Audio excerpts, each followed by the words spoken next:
This is the White Coat Investor Podcast, where we help those who wear the white coat get a fair shake on Wall Street. We've been helping doctors and other high-income professionals stop doing dumb things with their money since 2011.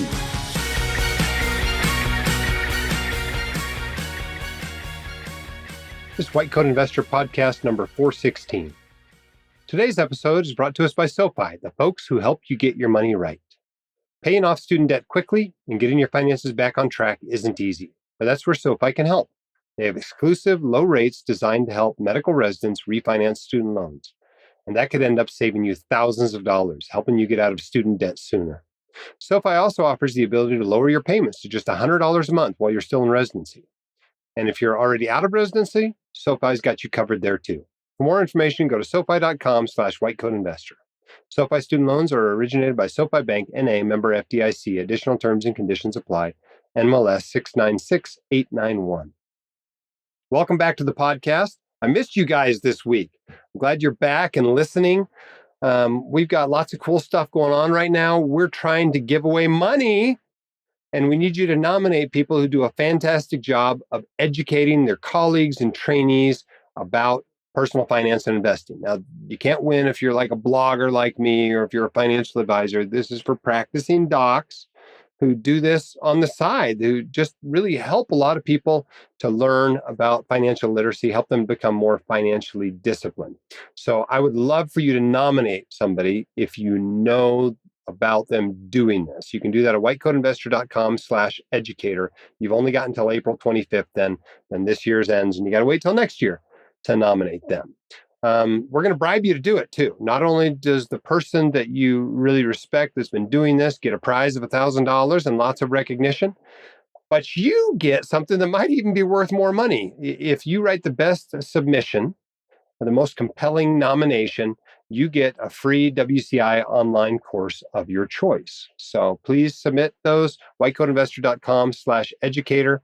And if you need some help doing this to educate other people, on that same link, that same website, you will see slides that can help you put together a presentation you can give. There's one for residents, there's one for students, there's one for attendings, and you can modify those as you need. We just put them out there because people ask me for slides to help them.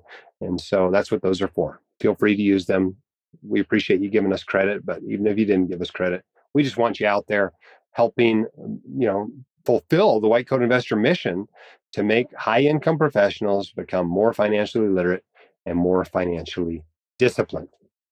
Okay, now comes my least favorite part of the podcast. I got to do corrections. And you know what? You guys have started asking harder questions over the years. Have you noticed this? That you guys love to get out into the weeds. And of course, so you leave me these questions and I don't necessarily spend an hour looking for the answers before the episode. And so sometimes I screw things up. And the harder the questions you ask, or the more complicated the subjects we get into, the more likely I have to publish a correction in 2 or 3 weeks afterward. So a recent email came in, I think it's one from an advisor, who said, "I loved your soapbox on RMDs in your recent episode. Advisors need a boogeyman, so Congress gave them RMDs, and you were 100% spot on. But on a separate issue addressed in the episode, interestingly enough, you can roll a 403B to a 457B, but there's no advantage to doing so."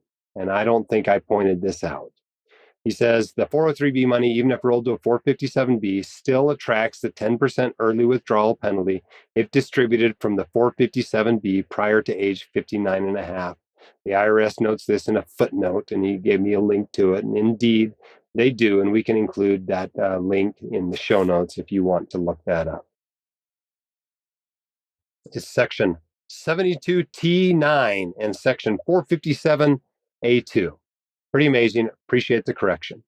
I got another email. This one's not a correction, just somebody that wanted me to talk about this on the podcast. They said, I was listening to the L Word podcast by Dr. Gaeta, L's for litigation. They're talking about an interesting and potentially phenomenally devastating med-mal wrinkle where the national group employing W-2 employees is truly just a bunch of small subsidiaries designed to be bankrupted if large judgments happen, potentially leaving physicians a little more exposed than they otherwise were. And this is sometimes referred to as the lizard's tail, right?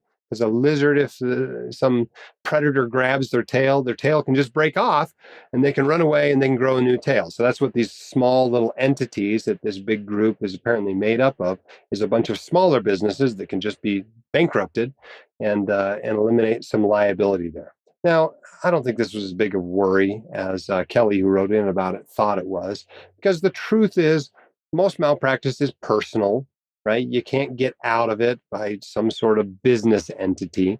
But the worry, I suppose, is that they were hoping they'd be able to not only sue you and your hospital and get more money, but sue you and your group and get more money. And this basically, tries to get the hospital or the group off the hook. And so maybe they're a little more likely to go after your personal assets than they otherwise would be. It's a little bit of a concern there, but it's good to understand how the business you're working for or with is structured, so you understand if that sort of a situation could apply in your case. Well, we went back and forth with a discussion by email about this, and I thought a more important warning to give you was to understand, the pluses and minuses of a couple of types of clauses that often show up in employment contracts. And these are veto clauses and hammer clauses. And basically, these have to do with who gets to decide what happens in a lawsuit, right? And this might be between you and your employee, or it might be between you and the insurance company that these clauses are set up. But you ought to understand which one of them apply to you.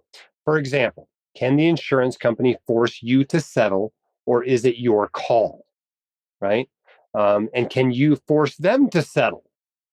Right, in a situation, and that power is worth something, and has all kinds of implications down the line, not only for what's going to happen in the event of a lawsuit, but also some strategies. There's pluses and minuses to having a hammer clause and to having a veto clause in there. So understand exactly how your contract with your insurance company works. Who's got the power to decide whether there's a settlement or whether we take this one to the mat in the courtroom. But you really need to understand that stuff when it comes to your malpractice policy. So ask those questions when you're buying insurance. Ask those questions when you're joining a group or taking an employment contract. All right, let's talk a little bit about the XIRR function. Right, this is an Excel function that helps you to calculate your investment return. Hi, Jim. This is Eric from the Midwest. Thanks for all that you do. I have several questions regarding the XIRR function in Excel. I tried reading your 2011 blog post, but the spreadsheet links no longer work and I need a visual demonstration. I want to calculate the annualized return of my individual retirement accounts, but I'm stuck on the nuts and bolts of the data entering process. I understand that the calculation requires a cash flow with its corresponding date. Therefore, does this mean I have to manually enter every single date corresponding to every single biweekly contribution, employer match, or reinvested dividend into the spreadsheet? Also, how do I use XIRR to calculate the annualized return of my entire portfolio at large? I have a 401k, HSA, 457b, and Roth IRA. Is it possible to use XIRR to calculate the return of the portfolio as a whole? If not, then what is the best method to do so? Thank you. Okay, great question. I've been getting this feedback that whatever software I used for that post 15 years ago when I first wrote it as one of the first posts on the blog apparently went out. It's not that Excel stopped working, and you don't even need Excel to do this. You can do this in Google Sheets. But apparently the program I was using to kind of put the spreadsheet into the blog post stopped working. Well, I've redone that entire post. Okay. If you go to the website and you search XIRR, you will find this post. And I think we're probably going to republish it again at some point, given all the work I recently put into it. I've now got a bunch of screenshots in there. I've also got the spreadsheet that you can download. You can actually download the spreadsheet and play around with it on your own computer. And so I think I fixed the problem with the blog post. XIRR is just a way to calculate the dollar-weighted return of your portfolio, which is really the return that matters. And all you need is two columns of numbers. The first column is cash flows, right? These are positive numbers when money goes into the account. They are negative numbers when the money comes out of the account. The number at the bottom of the list should be the amount that's in the account now, as though you were taking it out today. The next column is dates, and you have to use the date function. You can't just type in the date. There's actually a date function in spreadsheets, and you have to use that to mark the dates. But yeah, you have to put in every cash flow if you want an accurate dollar-weighted return. You don't have to put in reinvested dividends, though, because that's not money coming out of the account. It's only money when it comes into the account and comes out of the account. But each of those you have to have. Now, if you're like me and you don't have a lot of cash flows, right, because you just stay invested all the time, it's not too onerous. But if you're swapping in and out all the time of this investment, it could be a pain to actually calculate your return. As far as doing this for your whole portfolio, you just got to do it the same way. All the cash flows have to be there. Now, if you go from one investment to another in the portfolio, that's not a cash flow in or out of the portfolio. So you don't have to include that, like a rebalancing or something like that, you wouldn't include. But anytime you put more money in, and if that's every 2 weeks, it's every 2 weeks. And anytime you take money out, that cash flow has got to be in the calculation. But otherwise, the XIRR function itself is just one column and the next column. And then there's a third thing in there. You can put a guess of what the return is. But frankly, most of the time, you don't even have to do that to get the right answer. But that's how you calculate your own return. If you want to accurately calculate your return on an investment where it's had cash flows going into it and cash flows coming out of it, this is how you have to do it. Now, whether it's worth doing that or not, it's a totally different question, right? Maybe you're comfortable with whatever Vanguard or Fidelity tells you the return is on the portfolio, and that's good enough for you. But I've been calculating my returns since like 2004. So I can actually tell you what return I had in every investment in every year since 2004. And I go back and calculate what it was over any, multi-month period for most of that time. And, so I could literally tell you what my returns have been on everything. And I do it for the whole portfolio. I do it for each individual investment. I don't do it for every account in the portfolio. Like I couldn't tell you what my Roth IRA returns were or my 401k returns were, but I do for each individual investment. A lot of work, yeah, but it's led to a lot of great information that's been able to make this blog better over the years than it otherwise would be. But anyway, I fixed the blog post. Go check it out. Just search XIRR on the website. It'll pull right up. Okay, our quote of the day today comes from Warren Buffett, who said, if you aren't willing to own a stock for 10 years, don't even think about owning it for 10 minutes. And I love Buffett's emphasis on the fact that when you're buying stocks, whether you're buying them individually or via an actively managed mutual fund or via an index fund, you really are functioning as an owner of that company or those companies. And that's why you make money, is because you own the company. It's not about finding the best price to buy it at and finding the best price to sell it at. It's owning the company for years. And as the company makes money, you participate in that profit making and benefit from that. In the long run, all the speculative stuff kind of drops out and the market becomes not a voting machine, but a weighing machine. All right, let's take some questions about HSAs and FSAs. Hi, me and my wife live in 2 different states. We have our own high-deductible health plans until June 2024. I have enrolled for HSA through my employer for a total $8,300 at the beginning of year. My wife joined a new job in July 2024 and chose a no-deductible plan with FSA as we had a baby in October 24. She enrolled to contribute $1,500 for the FSA and already had $1,000 contributions from paycheck. We just realized that we can't have both HSA and FSA during the same tax year. What can we do now? Okay, great question. I understand the need for people and the desire to remain anonymous on, podcasts and things like this. You can do that by emailing me your question, right? You don't have to record it in computer voice, because I'm sure most of you out there don't enjoy listening to computer voice like this question came in as. So please don't start doing this with all the SpeakPipe questions. People do not want to listen to that. So it's a great question though. So we're gonna use it on the podcast.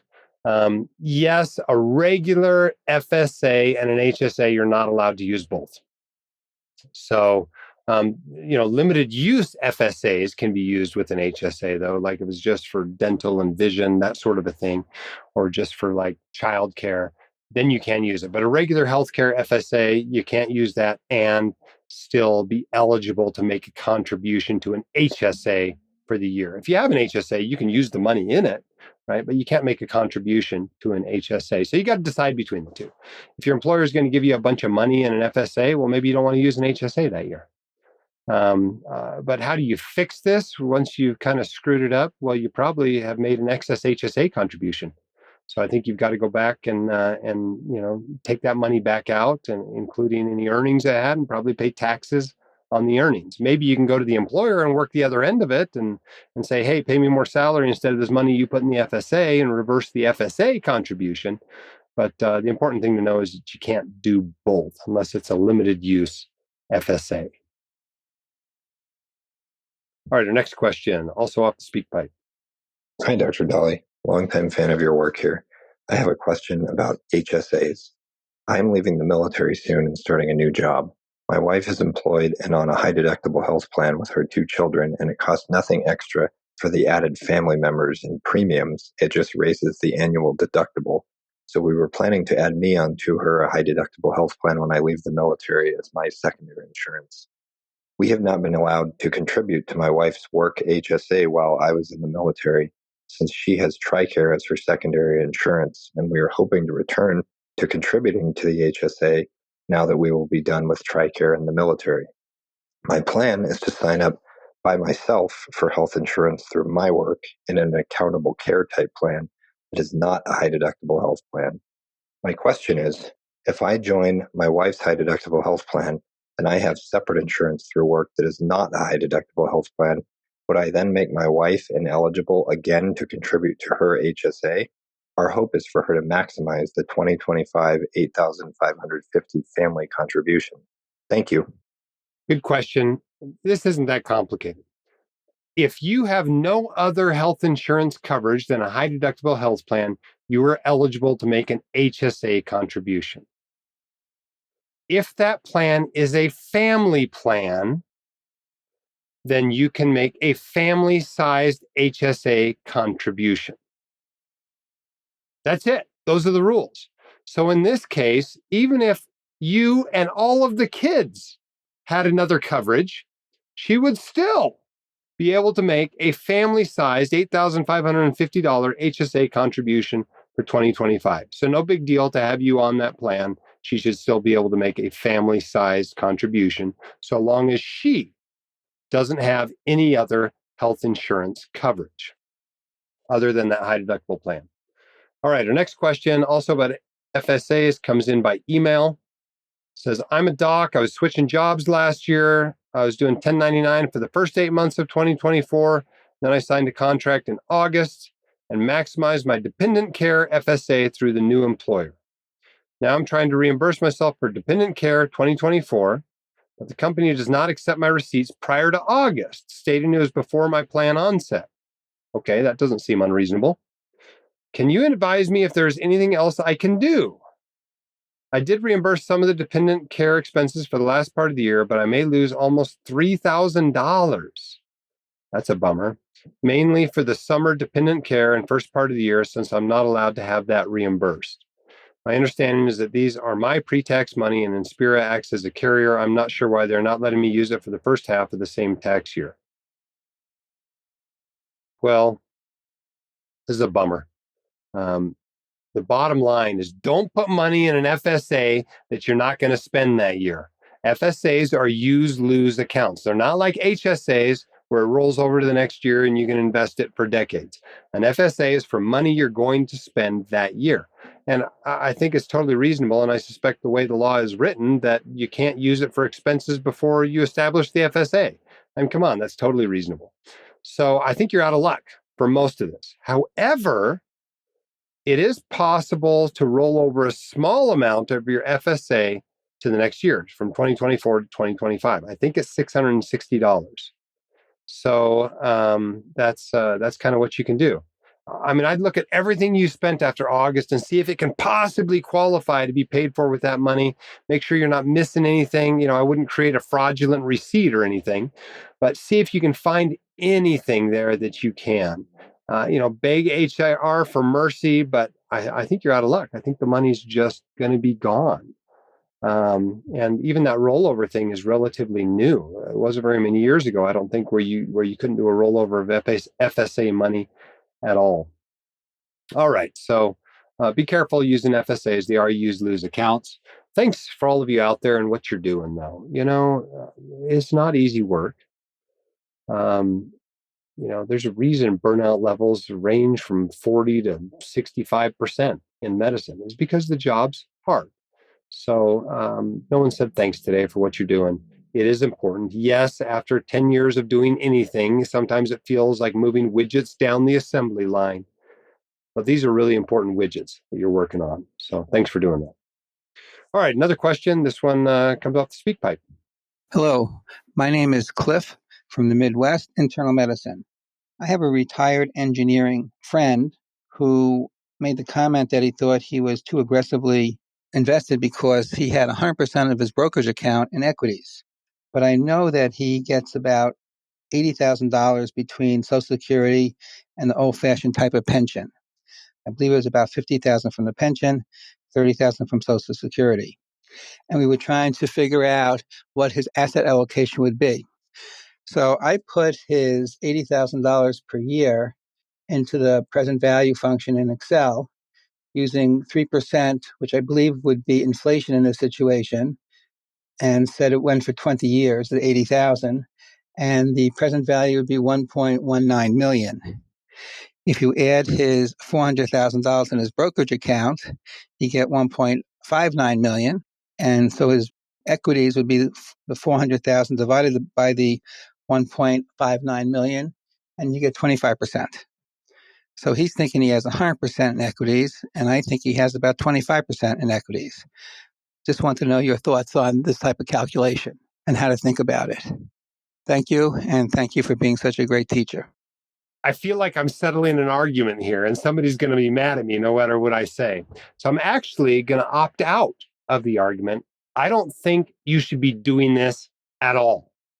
His asset allocation is 100% stocks. Okay. That's just the way it is. The money that he has control of, the money in his portfolio is 100% stocks. So his allocation is 100% stocks.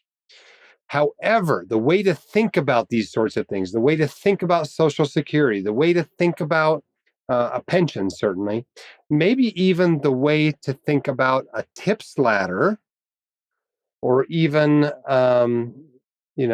some real estate income, although I would discount real estate income because it's not a sure thing at all, is that these things, these sources of guaranteed income, reduce your need for spending money for income from the portfolio. Okay, so if you need to spend, let's say you have $1 million in your account, and I can take about $40,000 a year out of that and expect it to last 30 years, right? And let's say you've got a pension and Social Security that pay you another, $60,000 a year. So in reality, you're going to be spending $100,000 a year. You're going to be spending 60 from Social Security and the pension. You're going to be spending 40 from the portfolio. Okay. But in reality, to get your $100,000, what you are doing is you're recognizing the fact that you don't have to take it all from the portfolio. Your need for income from the portfolio is lower. And that's the way I would think about it. But I would not say my allocation is now, 40% stocks and 60% bonds because my Social Security is my bonds. I think you just get into messy calculations doing that. And I don't think there's any point to doing that. Recognizing that you have less need to get income from your portfolio than you otherwise would might change you to have, a different asset allocation than you might. But I don't think most people, when the market tanks like crazy and your stocks lose 50% of your value, all of a sudden go, oh, it's okay though. I got Social Security. And so I'm really not 100% stocks. That's not how we think. We're like, man, half of my portfolio is gone. That sucks. I don't like this. I'm going to panic sell and bail out of my portfolio now at a market low, right? That's what people do. And I don't know that having a pension or having Social Security really helps them a lot from doing that. So if you're concerned about your ability to have good investing behavior in a bear market, you should probably have less than 100% stocks in your portfolio. If you're concerned about the admittedly low but potential outcome where stocks outperform bonds over your investing horizon, or where bonds outperform stocks, over your investing horizon, then you probably ought to have some money in bonds. But otherwise, it's not crazy if you've got a lot of guaranteed income to still have a pretty aggressive portfolio in retirement. It's very, asset allocation is a very personal thing. My parents live almost entirely off guaranteed income between Social Security and a pension. And they still have a 50-50 portfolio. They didn't decide, well, we're gonna put it all in stocks since we're probably not gonna be spending this money. Every year I try to get them to spend the money. Most years they opt not to spend the money, and it gets reinvested in the taxable account when it comes out of their retirement accounts as RMDs. But we haven't, changed the asset allocation because of that. It's an allocation that they've tolerated through, 2008 and 2020 and 2022 and all the blips in between.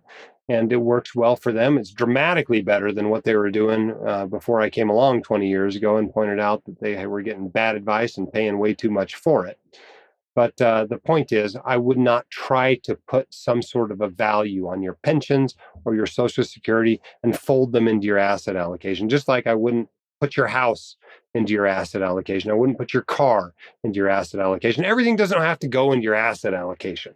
I don't know where this idea comes from that people feel like it does. It doesn't. It's okay to leave stuff out. The white coat investor, its value as a business is not in our asset allocation. It doesn't have to be. If you own a surgical center, you may not put that in your asset allocation. You probably don't put your, the value of your buyout of your partnership into your asset allocation, and that's okay. Just have your more traditional investments in there, your stocks, your bonds, your real estate, whatever. But you don't have to put everything into your asset allocation. As I mentioned at the beginning of the podcast, SoFi could help medical residents like you save thousands of dollars with exclusive rates and flexible terms for refinancing your student loans. Visit SoFi.com/whitecoatinvestor to see all the promotions and offers they've got waiting for you. One more time, that's SoFi.com/whitecoatinvestor. SoFi student loans are originated by SoFi Bank, N.A., member FDIC. Additional terms and conditions apply. NMLS 696891. Don't forget to nominate your favorite financial educator for our award. Deadline is the 25th. Whitecoatinvestor.com/educator is where you do that and where you can download the slides to help you give presentations. Thanks for telling your friends about the podcast. Thanks also for leaving 5-star reviews. A recent one came in from Myra, who said, "Great guidance. Just heard the WCI podcast. And after listening to a current episode, I'm hooked. Enjoyed the guidance and advice and excited to continue diving in. 5 stars." Thanks so much for that review. Those reviews actually help us spread the word about the podcast and help more people like Myra find the podcast. So thank you for leaving those. Keep your head up and shoulders back. You've got this. We're here to help you. We'll see you next time on the White Coat Investor Podcast. The hosts of the White Coat Investor are not licensed accountants, attorneys, or financial advisors. This podcast is for your entertainment and information only. It should not be considered professional or personalized financial advice. You should consult the appropriate professional for specific advice relating to your situation.